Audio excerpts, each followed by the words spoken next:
Ladies and gentlemen, let's raise a glass. The ballroom at the downtown hotel went silent as my boss, Richard Keller, stood at the podium. His voice boomed across the chandeliers and velvet curtains. Every face turned to him, champagne flutes glittering in their hands. It was supposed to be a night of celebration. The launch of our newest product line. The one I had poured 2 years of my life into. The one I'd sacrificed weekends, birthdays, and even the last few months of my marriage for. But Richard had other plans. "She's leaving," he said with a smirk, his eyes finding mine across the room. She never really had what it takes. The room erupted in polite laughter and applause, like trained seals responding to their master's cue. My name wasn't even mentioned. I was just she. Disposable. I felt my throat tighten, but I didn't flinch. I stood slowly, smoothed the hem of my blazer, and picked up the envelope I'd been carrying all evening. My hand didn't shake as I walked to the podium. "To Richard," I said, raising my glass. My voice was steady, almost calm. "From the company's biggest failure." I set the envelope in front of him and turned on my heel. No tears, no protest, just silence. Behind me, I heard the rip of paper, then Richard's voice breaking. "What the hell is this?" But I didn't stop walking. I should introduce myself. My name is Linda Harris. I was 43 years old, and until that night, I was the head of product development at Stonemount Technologies, one of Chicago's fastest-growing firms. For 11 years, I gave that company everything. I started as a junior analyst, stayed late when others left early, carried projects on my back while executives like Richard claimed the credit. And I believed in it. I believed that if I worked hard enough, if I proved myself, I'd earn the recognition I deserved. But I was wrong. 3 weeks earlier, Richard called me into his office. He leaned back in his leather chair, all false charm and manicured confidence. "Linda, you've been doing good work, but this launch, it needs a fresh face, energy, someone younger. We'll have Jason present instead."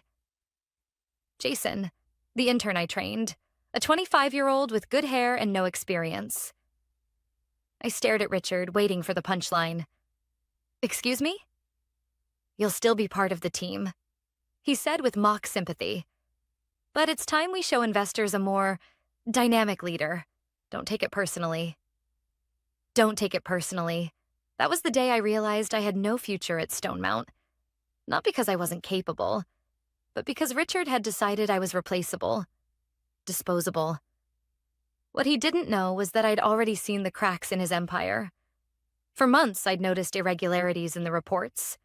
Product testing results that didn't line up, expenses signed off without proper documentation, inflated performance metrics in investor decks. Every time I brought them up, Richard waved me off. "You're overthinking again, Linda. Focus on the product." But my instincts told me otherwise. And I had learned long ago. Instincts don't lie. So I started keeping records, copies of reports, email threads, meeting notes. Quietly, carefully. Not because I wanted revenge, not yet, but because something in my gut whispered that one day I'd need them. That day came sooner than I expected. The night of the launch, I knew what Richard was planning. The smirk, the toast, the dismissal disguised as a joke. He wanted to humiliate me, to show the board that he was in control, that he could push out the woman who had built the very product they were celebrating. But I wasn't going to leave quietly. The envelope I placed on the podium? It wasn't just paper. It was the culmination of 6 months of documentation. Evidence of manipulated product data, falsified safety certifications, and doctored investor reports. All under Richard's direction. Inside were copies of contracts and memos that proved our flagship product, the one they toasted that night, hadn't passed critical safety tests. That Richard had buried those results to rush the launch and impress investors. And I wasn't the only one who had them. When I walked out of that ballroom, past the clapping colleagues and the wide-eyed interns, I felt a strange calm settle over me. For the first time in months, I wasn't afraid. I didn't go home right away. Instead, I drove through the rain-slicked streets of Chicago, headlights blurring against the glass. My hands gripped the wheel, my mind replaying the sacrifices I'd made. The dinners I'd missed with my daughter Emma, the fights with my husband that eventually broke us. All for a company that had decided I was worthless. But they had underestimated me. Richard thought I'd crumble, that I'd accept the insult and fade away quietly. But he had no idea that I'd already contacted someone who was very interested in what I'd found. His laughter at the podium was still echoing in my ears when I pulled into my driveway. Only this time, I wasn't the one being laughed at, because Richard Keller had no idea how fast his empire was about to collapse. And I wasn't done yet. When I woke the next morning, sunlight streamed through the blinds, but there was no peace in it. My phone had already buzzed half a dozen times. Missed calls from Richard, 2 from our HR director, Marianne, 1 from a number I didn't recognize. I ignored them all. Instead, I made coffee and sat at my kitchen table, staring at the briefcase I'd brought home months earlier. Inside, beneath layers of ordinary paperwork, were files I'd been collecting since Richard took over as CEO 18 months ago.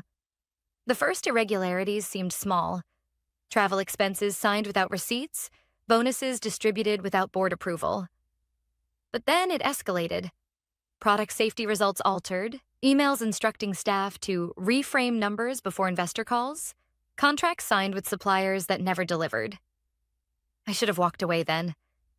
But part of me believed I could fix it, that my job was to protect the company I had given more than a decade of my life to.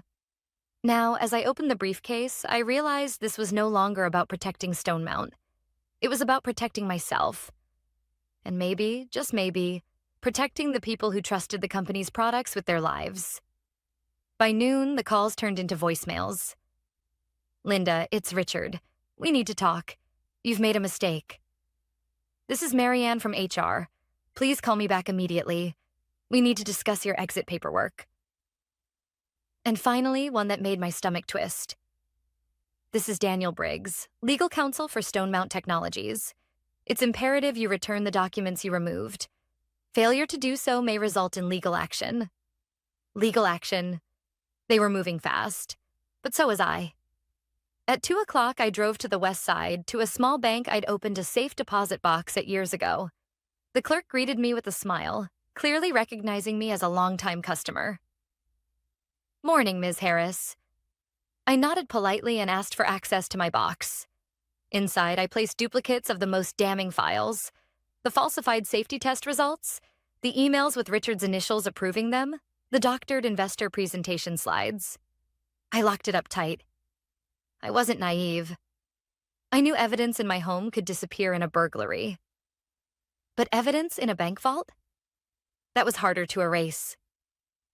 When I returned to my car, I sat for a long moment, staring at the steering wheel. My heart thudded against my ribs. This wasn't a game anymore.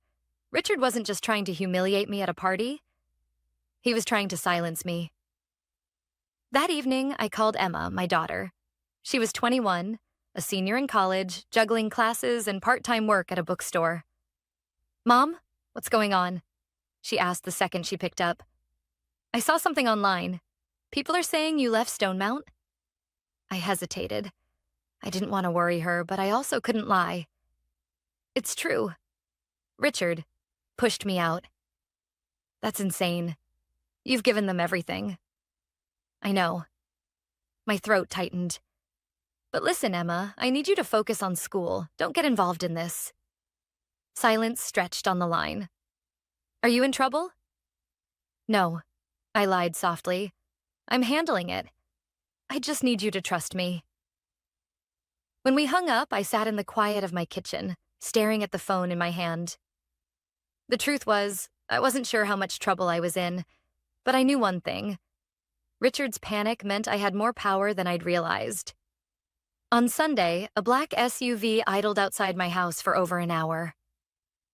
I pretended not to notice, drawing the curtains and keeping the lights low. By the time it drove away, my decision was made. I couldn't fight Richard alone. I needed help. Someone outside Stone Mount. Someone who wouldn't be intimidated by corporate lawyers or silenced by money. That night, I dug out an old contact card from the back of my desk drawer. It belonged to Sarah Levin, a former colleague who had left the industry years ago to work with a consumer safety watchdog group.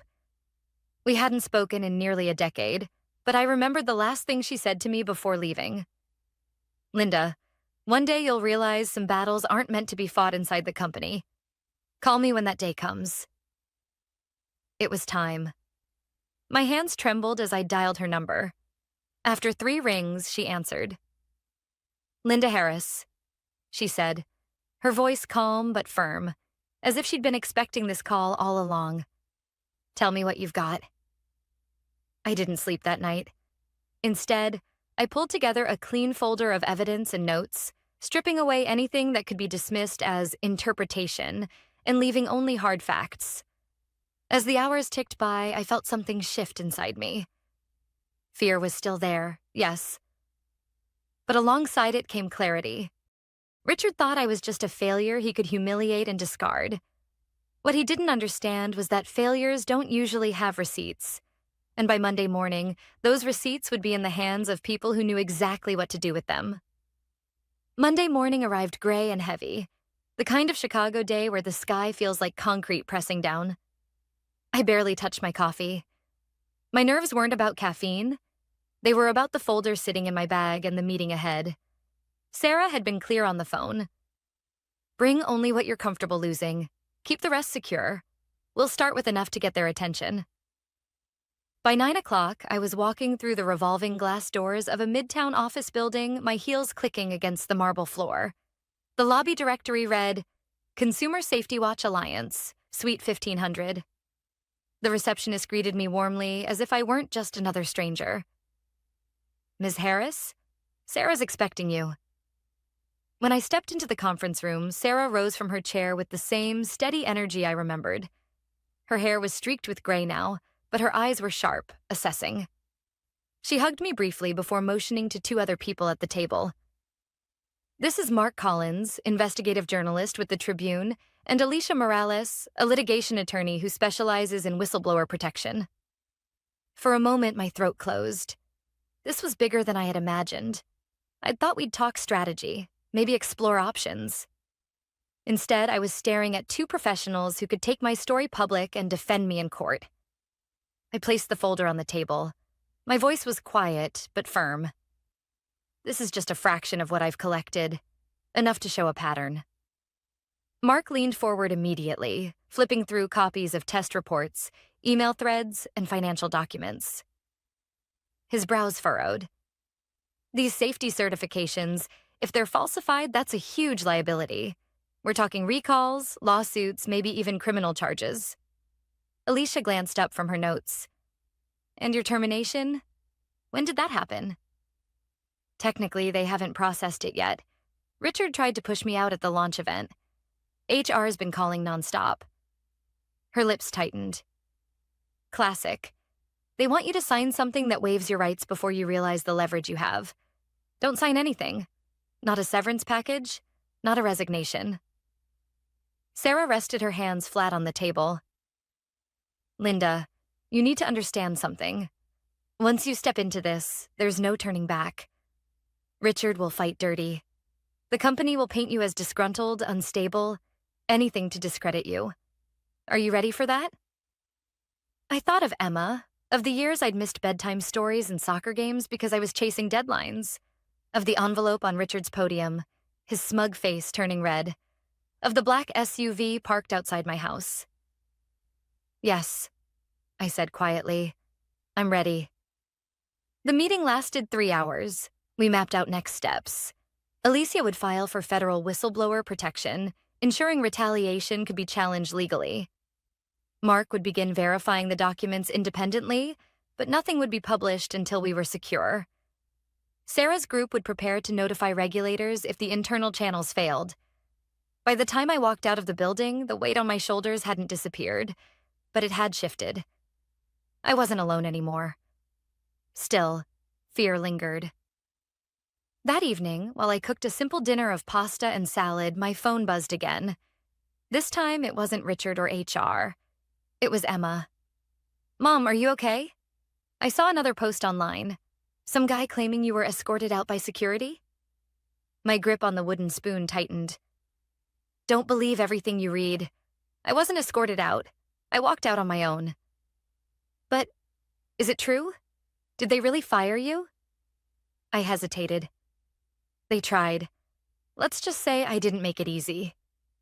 Emma sighed. I hate that they're treating you like this. You've worked so hard for them. I swallowed against the lump in my throat. That's exactly why I'm not letting them bury this. One day you'll understand why standing your ground matters, even when it costs you. There was a pause. Then her voice softened. I think I already do. At 9 o'clock sharp, a knock rattled my front door. I froze. Through the peephole, I saw Richard himself standing on my porch, his jaw tight, his tailored suit out of place in my modest neighborhood. Linda, open the door, he called, his voice sharp but forced calm. We need to settle this before it gets out of hand. I didn't move. My heart hammered in my chest, but I stayed silent. After a long moment, he pulled a thick envelope from his briefcase and slid it under the door. This is my final offer. Sign it and this all goes away. You'll be comfortable for the rest of your life. I waited until his car pulled away before picking it up. The severance offer was larger than before. 5 years' salary, a non-disclosure clause, immediate payout. But as I stared at it, I knew the truth. Comfort bought by silence wasn't comfort at all. I placed the envelope in the shredder. The sound of paper tearing was louder than his voice in my memory. That night, I lay in bed wide awake, listening to the hum of the refrigerator, the distant whoosh of traffic. Richard thought money would shut me up. He thought fear would keep me quiet. But the truth was bigger than my fear. Bigger than him. And by the end of the week, the world would know it. Tuesday started with a call from Alicia at 8:07 a.m., her voice crisp and awake in a way I wasn't. Filings are in, she said. Federal whistleblower protections requested. Formal complaints initiated with the Consumer Product Safety Commission and the SEC. Today is about preserving the record. Do not meet anyone from Stone Mount alone. Noted, I said, staring at the steam lifting off my coffee like a warning flare. By mid-morning, Sarah looped me into a secure video call with her team. 2 tracks, she said. Internal notice to Stone Mount's audit committee, so they can't claim surprise, and an external preservation request to their counsel. Once they're on legal notice, destroying evidence becomes a much bigger problem for them. A half hour later, my inbox pinged with a litigation hold notice from Stone Mount's outside counsel, instructing all employees to preserve emails, messages, drafts, even handwritten notes related to product testing and investor communications. I wasn't sure whether to feel relieved or afraid. A hold meant they knew this was real. Mark, the journalist, called after lunch. I'm still verifying, he said, measured, careful. I've spoken with 2 engineers who corroborate pressure on testing. One agreed to go on background if needed. I'm also chasing down the lab. The lab meant the independent facility contracted for thermal and battery tests. Late afternoon, Mark texted, Lab manager won't comment, but gave me report IDs that match your copies. That's as close to confirmation as I'll get before publication. It was a small, sober victory. Wednesday brought a different kind of pressure. HR emailed to clarify that my employment status was under review and requested a meeting to discuss next steps and mutual options. Alicia replied on my behalf. All communication through counsel. Minutes later, my phone lit up with a number I didn't recognize. Ms. Harris, this is Robert Ames, chair of the audit committee. We'd like to speak with you. Today, if possible. My attorney will coordinate, I said. He exhaled, the sound of a man who just realized the ground beneath him had shifted. That evening, Emma came by with takeout and concern in her eyes. We ate quietly at my kitchen table, the way we had when she was little, and homework spread between us like a second meal. Are you scared? She asked finally. Yes, I said, because I wouldn't lie to her. But scared isn't the same as wrong. She reached for my hand. I'm proud of you, Mom. Thursday moved faster. Alicia confirmed the SEC had acknowledged receipt and opened a matter number. The CPSC requested a preliminary call the following Monday. Sarah's team drafted a public statement I could release if Stonemount attacked me personally. Mark called at 5:20 p.m. My editors greenlit a story for tomorrow morning, he said. Careful language, multiple sources, documents reviewed. You won't be named beyond what's already public. Former head of product development. Are you ready? No one is ready for their life to become a headline, but I said yes. I barely slept.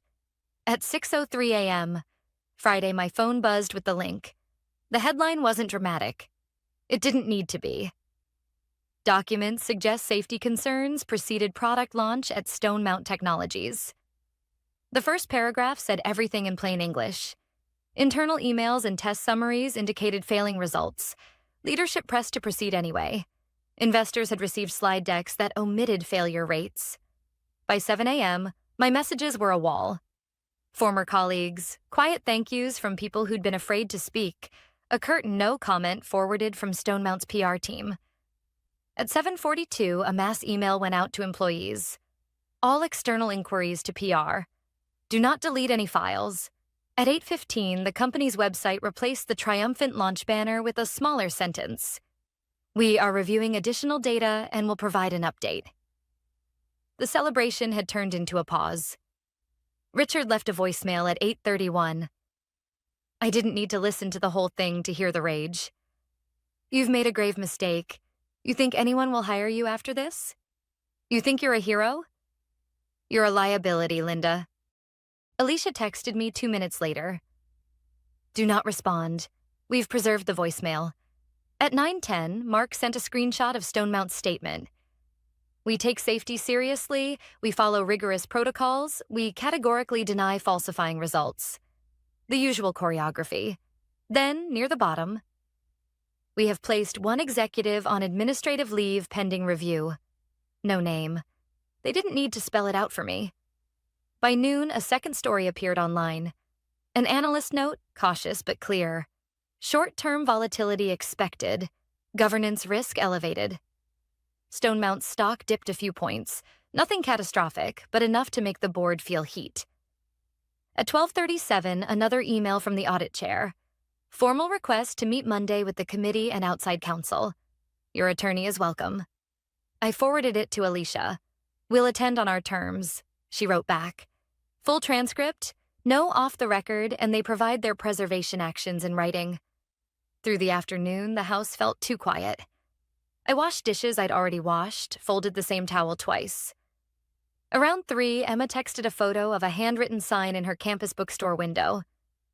Be kind to the person in front of you. You don't know what they're carrying. I stared at it longer than made sense and felt my eyes burn. At 4:22 p.m., an unknown number flashed. I let it go to voicemail. A moment later, a text arrived from the same number. I can't call from work. They're moving files out of the shared drive to someone's personal archive. Check timestamps on QA folder Q4-launch. I'm sorry. I didn't recognize the initial, but the detail was too specific to ignore. I called Alicia immediately. If they're touching timestamps after a hold notice, it's serious, she said. Forward me everything. We'll inform counsel and regulators. Now. I forwarded the message to Sarah as well. She replied within minutes. We'll snapshot public-facing artifacts and note any changes. Don't confront anyone directly. As the winter light thinned, I sat in the living room without turning on a lamp.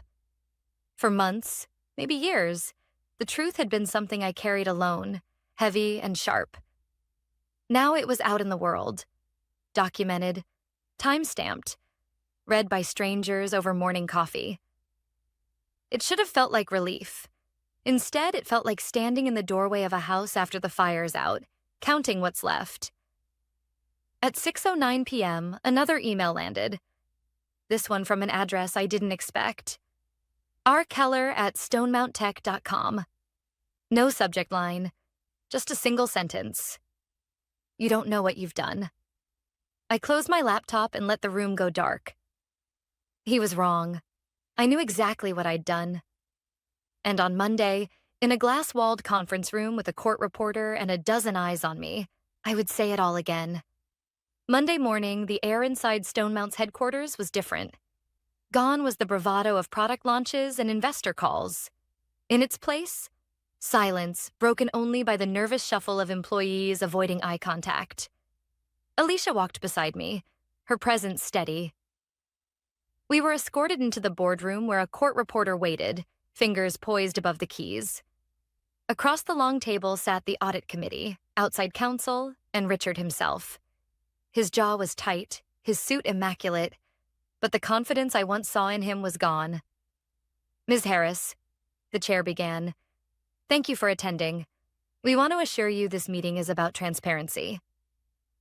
I didn't reply. I slid a smaller folder across the table. Alicia spoke for me. "These are supplemental documents. Emails and reports already shared with regulators. We expect written confirmation of how the company intends to preserve all relevant evidence." Richard leaned forward, his voice sharp. "You're destroying this company, Linda. Do you understand that?" I met his eyes for the first time. "No, Richard. You did that when you decided profit mattered more than safety. I just stopped you from burying it." The room went still. The court reporter's keys clicked, every word preserved. For the next 2 hours, I answered questions calmly, fact by fact. No speculation, no theatrics. Just the truth, documented in black and white. By the end, the board members avoided Richard's gaze, their silence louder than any verdict. When it was over, Alicia gathered our things. Outside the building, the winter air bit at my cheeks. She exhaled. "That was it, Linda. You've done your part. Now it's theirs to untangle." Weeks later, headlines confirmed what we already knew. Stonemount announced a recall of its flagship product. Regulators launched full investigations. 2 board members resigned. And Richard Keller? Suspended pending federal inquiry. I wasn't named in the company's statements, but whispers traveled. Some called me a whistleblower, others a traitor. The labels didn't matter. I had Emma to think about, and the quiet certainty that I hadn't looked away when it counted. One evening, sitting with my daughter over takeout again, she asked softly, "Do you regret it?" I thought of the years I gave to Stonemount, of the sleepless nights, the humiliation at that launch. And then I thought of the folder, the court reporter, the truth laid bare. "No," I said finally. "I regret trusting the wrong people for too long, but I don't regret standing up when it mattered." Emma smiled faintly. "That's what I'll remember, Mom. Not the company. You." And that, more than any pension or title, was the legacy I could live with.